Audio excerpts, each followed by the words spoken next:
இந்த மாதிரி வாஷிங் மிஷின்ல உள்ள வரக்கூடிய தண்ணி ரொம்ப குறைவா வந்துச்சுன்னா அதை எப்படி ரொம்ப ஈஸியா சரி செய்யறதுன்னு பாத்துரலாம். அதுக்கு ஃபர்ஸ்ட் உள்ள தண்ணி எடுத்துட்டு வரக்கூடிய அந்த டியூபை கலட்டணும். அதுக்கு முன்னாடி மெயின் லைனை அடைச்சிடலாம். இனி இந்த பகுதியை கலட்டிடலாம். இப்ப பாத்தீங்கன்னா உள்ள ஃபில்டர் இருக்கத பார்க்க முடியுது. அடுத்ததா உள்ள இருக்க ஃபில்டரை இந்த மாதிரி டூல்ஸ் ஏதாவது பயன்படுத்தி எடுத்துடலாம்.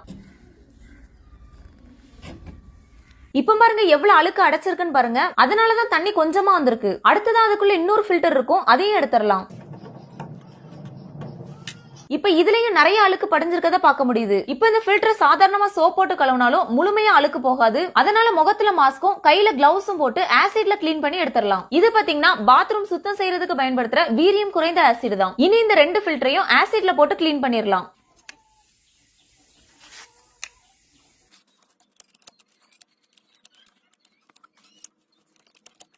கிளீன் பண்ணதும் சுத்தமான தண்ணியில போட்டு ரெண்டாவது ஒரு நேரம் கிளீன் பண்ணிடலாம்.